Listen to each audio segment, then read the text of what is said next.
ఈ 12 శిరస్సుల ప్రతాప నాగన్నకు ఆ జమదగ్ని మునిరాజు యొక్క చెమట బిందువు తన మీద పడంగానే కండ్లువైన నాగన్నకు కండ్లొచ్చినాయి. కండ్లొచ్చిన తర్వాత ఆ నాగన్న గుమ్మడికాయ సొంటి గుడ్లను దింపుకుంటా మేడికాయలో మెడలిరుచుకుంటా పుట్టకన్నంలోకెళ్ళి మీదికి పడిగ విప్పి చూస్తాడు. పడిగ విప్పి చూడంగానే ఈ పుణ్యపురుషుడెవరు, ఈ మహాపురుషుడెవరు, ఎవరి వల్ల నాకు కండ్లొచ్చినాయి అని చూసేవరకల్లా ఈ జమదగ్ని మునిరాజు ఆ ప్రతాప నాగన్నకు కనిపిస్తాడు. ప్రతాప నాగన్నకు కనిపించగానే అసలు ఎందుకు ఈ జమదగ్ని మునిరాజు ఇక్కడ తపస్సు పడుతుండు అని ఆ ప్రతాప నాగన్న దివ్య దృష్టితో చూసేవరకల్లా దుర్మార్గుడైన కార్తీక రాజు మారువేషంలో వచ్చి ఈ ఎల్లమ్మకు జమదగ్ని మునిరాజుకు ఇద్దరిని ఎడవాపాలి అని చెవుల గోపం కావాలి, చేతుల తీర్థం కావాలి అని మాయ మాటలు చెప్పి లంగ మాటలు చెప్పి ఇద్దరాలు మొగలను వాపిండు అని ఈ ప్రతాప నాగన్న తెలుసుకుంటాడు.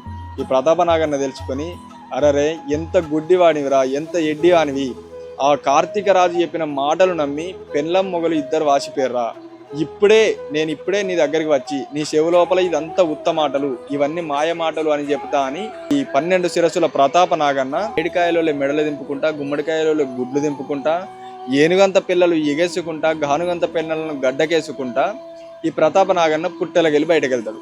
పుట్టలకెళ్ళి బయటకెళ్ళి ఆ జమదగ్ని మునిరాజు యొక్క చెవు కాడికి వచ్చి ఆ చెవు లోపల కార్తీక రాజు చెప్పిన మాయ మాటలురా ఇవన్నీ అని చెప్పే వరకే ఈ చెవు దగ్గరికి రాగానే ఈ జమదగ్ని మునితో వచ్చినటువంటి ఆవు లేగదూడ ఈ పాముని కళ్ళయుత్తాయి.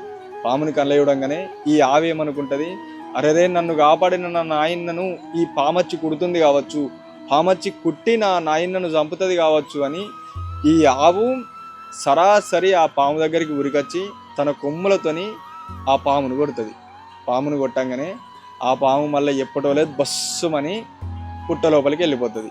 నేను నీకు మంచి చెప్పుదామని వస్తే ఈ ఆవు పడవాడ ఆవచ్చి నన్ను కొట్టింది, ఇక నీ బతుకు నువ్వు బతుకుపోరా, నీ సావు నువ్వు సావు, నువ్వు ఎట్లా చేస్తా నాకేంది అని ఈ పాము పుట్టకన్నం లోపలికి పోతుంది. పుట్టకన్నంలోకి పోగానే ఈ జమదగ్ని మునిరాజుకు మెలకు వస్తుంది.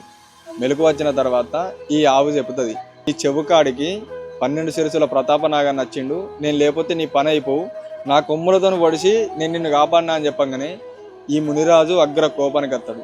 ఆ పామన్న నాకు చెవు లోపల గోపం చెప్పడానికి వచ్చింది కావచ్చు, చేతుల తీర్థం పోసడానికి వచ్చింది కావచ్చు, వచ్చినటువంటి పాముని మర్రగొట్టినవు, ఎంత పాపాత్ములు ఉన్నారు మీరు, ఎంత మీకు పుణ్యం చేస్తే నాకే పాపం చేస్తురు అని బాధపడతాడు.